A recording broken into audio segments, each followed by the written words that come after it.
안녕하십니까. 저는 죽음학 스케치의 저자이면서 수아진 산부인과 원장으로 있는 김다수입니다. 오늘은 임종에 대하여, 임종에 대하여 이야기를 하려고 합니다. 의외로 임종이 무엇인가 이렇게 질문을 하면은 그 의미를 잘 이해하지 못하는 분들이 많습니다. 죽음, 데스 이거와 또는 이제 혼돈하는 경우도 많이 있습니다.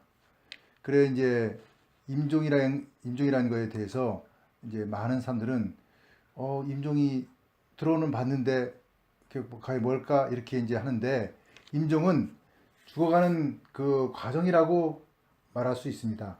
즉 목숨이 끊어지는 그 사이의 시간을 의미하는 것이죠. 그러다 보니까 그 임종에는 다양한 그 과정들이 존재하고, 또 그게 이제 살아있는 사람들한테 많은 그 기억이 남게 하는 그런 시간이라고 볼 수 있습니다. 임종은 더 이상 생명을 회복할 수 없는 상태의 모습으로 완전한 죽음은 아니고 죽음에 임박하여 죽어가는 과정을 의미합니다. 임종을 맞이하고 죽음에 이르면 이는 곧 사망이라고 하고, 생물학적 정의로는 모든 유기체에서 생명 과정이 총체적으로 중지된 상태이며, 그 종교나 일부 죽음학자들은 영혼이 신체를 떠나서 사후 세계를 갔다 이렇게 이제 이야기합니다. 그 임종은 일종의 죽음의 과정이죠. 그러다 보니 몇 가지 임종 단계를 거쳐서 완전한 죽음에 이릅니다. 죽음이 가까워지면 신체적 변화와 정신, 심리적 변화의 그 두 가지 측면이 크게 나타납니다.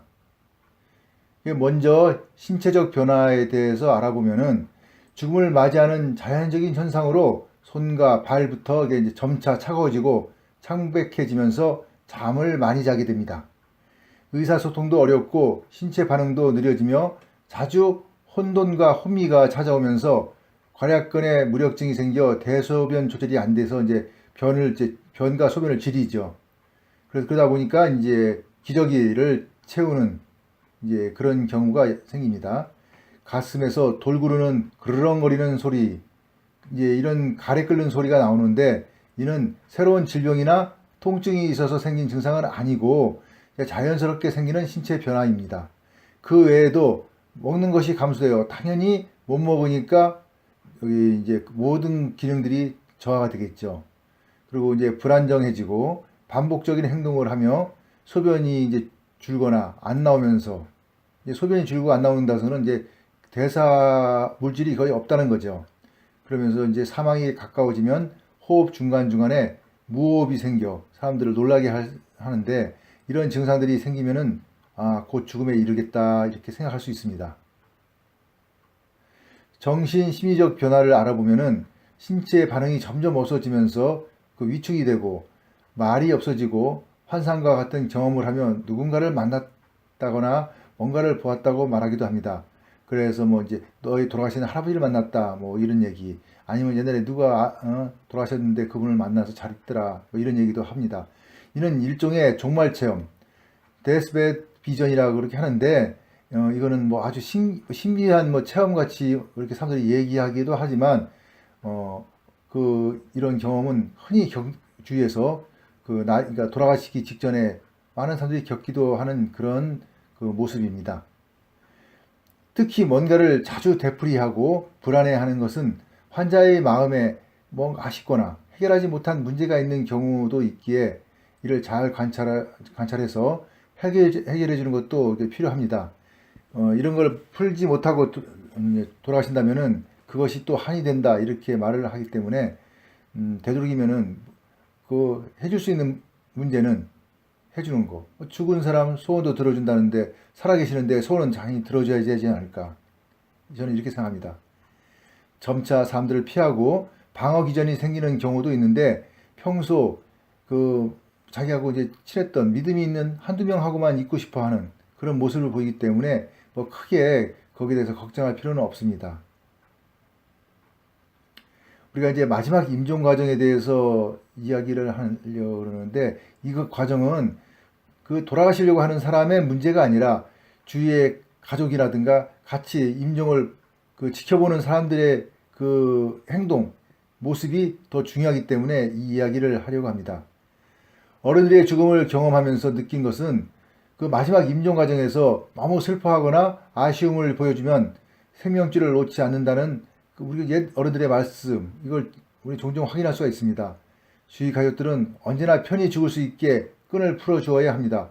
죽음이라는 것은 죽는 사람이 뭐 끈을 놓는 게 아니라 살아있는 사람이 죽었다는 그 끈을 풀어주기 때문에 죽음이 인정되는 거니까 그 주위 사람들이 너무 돌아가시지 않게 하는 그런 행위를 하는 것도 결코 좋은 것은 아니라고 봅니다. 너무 큰 소리로 울거나 뭐 돌아가시려고 하는 사람을 흔들고 소란스러우면은 그 돌아가실 분이 불안정한 죽음이 되겠죠. 그냥 제대로 숙면을, 그러니까 제대로 죽음의 잠을 들어가지 못하고 굉장히 불안한 그러니까 그 잠을 자지 않을까, 이렇게 보아서 이런 행위는 되도록이면 자제하는 게 좋지 않나, 이렇게 봅니다. 마지막 이별 인사는 간결하게 하고 명확히 표현을 해주고 눈물과 함께 하는 애도의 슬픔 가운데 조용히 깊은 잠에 들게 해주는, 그러면서 평안한 죽음을 맞이하게 해주는 것이 그 마지막 임종 과정에서 살아있는 사람들이 할 수 있는 가장 큰 예가 아닐까, 저는 이렇게 생각합니다. 다음으로 우리가 이제 임종 환자에 대한 많은 오해들이 좀 있습니다. 그 오해를 좀 몇 가지 좀 이제 지적하려고 하는데, 죽음이 가까워진 환자를 보면은 대부분 비슷한 모습을 느낄 것입니다. 말기 그 질환에 걸리면은 뭐 대부분 신체적인 변화의 과정에서 굉장히 빠른 노화가 오고 그 뭐랄까 몰골이 좀 안 좋죠. 그래서 사람들이 더 무서워하기도 하고. 근데 이런 과정은 그 뭐 당연한 과정이기 때문에 이를 호전시키거나 역행하기는 어렵습니다. 이런 변화를 통해서 환자의 예후나 죽음의 시점이 어느 정도 예측 가능하다 할 수도 있습니다. 피부가 건조해지거나 차가워지지만 환자는 이를 잘 느끼지 못합니다. 그래서 이런 경우에 그 이제 가족들을 자꾸 이불을 덮어주죠. 그러니까 가뜩이나 체력도 약한 그 몸도 살도 없고 아무도 없는 사람한테 무겁게 이불을 덮어주는 그런 행위를 하는데, 그걸 환자에게는 별로 도움이 안 됩니다. 당연히 그 임종의 그 과정 중에서 건조해지고 피부가 건조해지고 차가워지는 것은 하나의 생리 현상이기 때문에 이게 크게 뭐 더 잘한다고 해서 도움이 되지 않는다, 이렇게 여기 이해를 하셔야 합니다. 식욕 저하나 수분 섭취의 감소는 그 환자에게 당연히 탈수를 유발하죠. 그런데 그것을 그 자체가 더 고통을 유발하지는 않는다는 것입니다. 도리어 뇌에서 엔돌핀이 촉진되어서 통증의 감소를 가져오므로 굳이 뭐 불필요한 수분 공급을 뭐 할 필요는 없다고 봅니다. 도리어 그 엔돌핀이 더 많이 나오도록 해주는 게 더 통증을 완화시키고 좀 편안하게 죽음을 맞이할 수 있는데, 도리어 이걸 방해한다, 이렇게 볼 수 있습니다. 임종에 가까워지면 혈액의 순환이 줄고 심장 박동이 약해지므로 수액 공급을 한다고 해서 증상이 완화되지 않는다는 것입니다. 굳이 정맥으로 수액 공급을 하지 않아도 된다는 것이죠. 그러니까 수혈도 필요하면 안 된다고 저렇게 봅니다. 그리고 뭐 수액으로도 많이 이렇게 공급을 하는데 그것도 큰 도움이 되지 않는다는 거죠. 눈에 빛이 보이거나 섬광이 있다고 해도 이런 약물에 의한 반응이거나 뇌의 반사 현상이므로 뭐 어떻게 해줄 수가 없습니다. 그냥 이건 긍정적으로 받아들이고 막 뭐가 보인다, 그리고 뭐 저기에 뭐가 나타났다, 그러고 이런 얘기를 합니다.